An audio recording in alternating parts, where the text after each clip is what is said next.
sholat itu atau di waktu sholat yang sholat itu bisa dijamak dengan sholat sebelumnya, maka dia berkewajiban mengqadha sholat itu dan sholat sebelumnya yang bisa dijamak.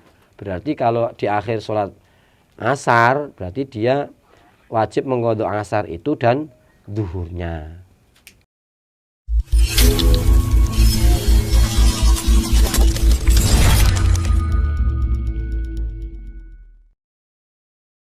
Assalamualaikum warahmatullahi wabarakatuh, Yai. Waalaikumsalam warahmatullahi wabarakatuh. Mungkin badhe tanglet babagan masalahipun setri. Iku pripun caranipun ngondoki ketika sesudah haid ngondoki salatipun. Ya to, rencana dibojo to ya? Yo nggih. Oh ya, nek kok ngono ta. Lagi masalah nek bagi orang-orang wong kampung sing memperhatikan peduli dengan agamanya, biasanya dia bingung mengqadha salatnya. Tapi nek sing gak patek peduli ya ora gagas.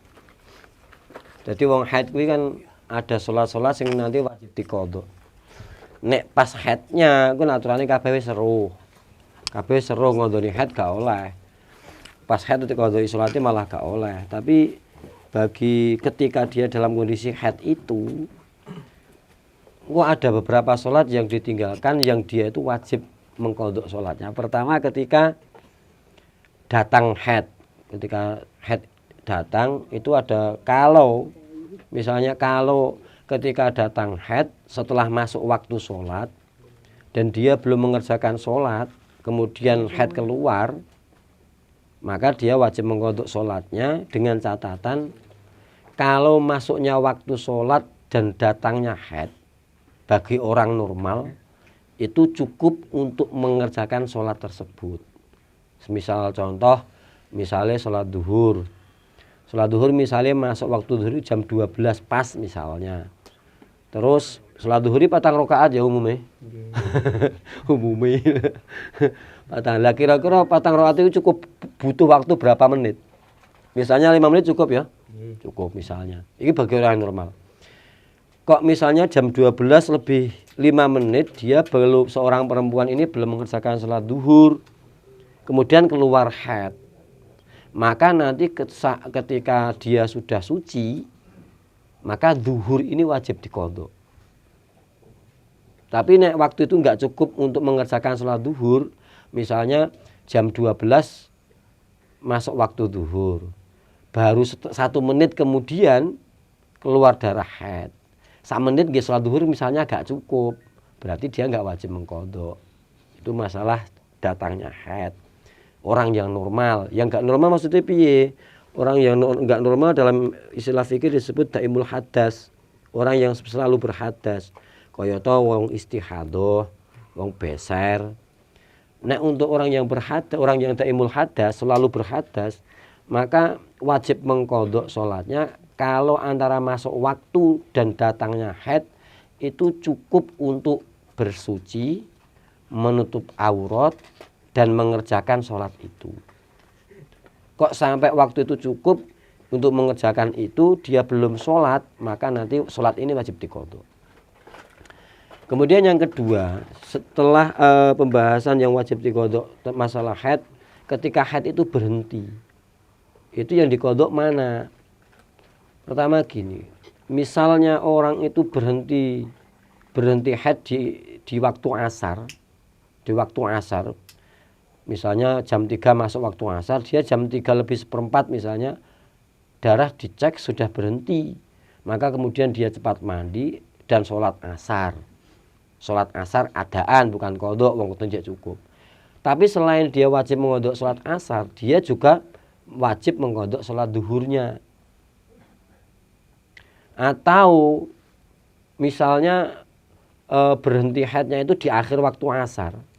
Waktu asar sing mepet entek, yang kira-kira dari berhentinya darah dan masuknya waktu maghrib itu masih cukup untuk melafalkan takbiratul ihram, lafaz Allahu Akbar. Itu tok berarti pirang detik kuwi. Kok nanti darahnya berhenti sebelum maghrib, waktu asar masih ada, sebelum maghrib kira-kira jek cukup nggih nglafatke Allahu Akbar, maka dia juga wajib mengqadha salat asar tersebut sekaligus juga zuhurnya. Bukan asare tok. Karena dalam aturan fikihnya orang yang berhenti haid di akhir sholat, yang sholat itu atau di waktu sholat, yang sholat itu bisa dijamak dengan sholat sebelumnya, maka dia berkewajiban mengqadha sholat itu dan sholat sebelumnya yang bisa dijamak. Berarti kalau di akhir sholat asar, berarti dia wajib mengqadha asar itu dan zuhurnya. Kalau di akhir sholat isya, berarti dia wajib mengqadha sholat isyanya dan maghribnya. Karena zuhur dan asar bisa diqadha, maghrib dan bisa dijamak. Zuhur dan asar bisa dijamak, maghrib dan isya juga bisa dijamak.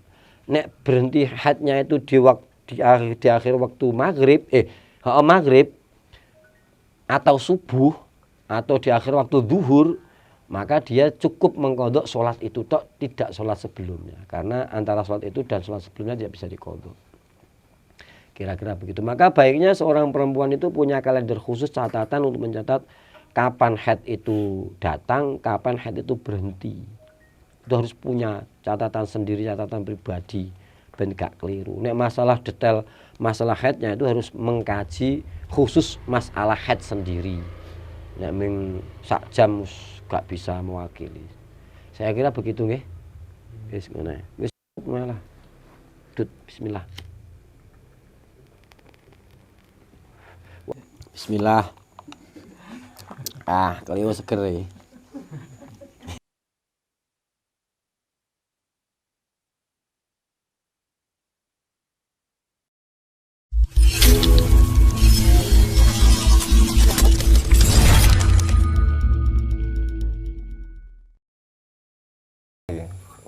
Kuwi enek biasane sing kecelakaan dhisik kan. Lah kecelakaan iki yo dhisik tabrak sepur ya, Mas. Tabrak sepur kan tugel lho, Mas.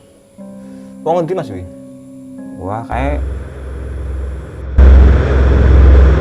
kuwi wabrak sepur mak bleng tugel dadi loro to. Lho aku yo tetek-tetekan kuwi. Usus ngambrodol, Mas. Tak ora yo ada plastik lorek kuwi. Wadai ngono, wah gawa ning rumah sakit. Kurang siji tangane. Nah, aku ngebel karo polisi. Bel polisi, "Pak, lah iki tangane kurang siji." Aku. Lah ora ketut kabeh, Mas. Ora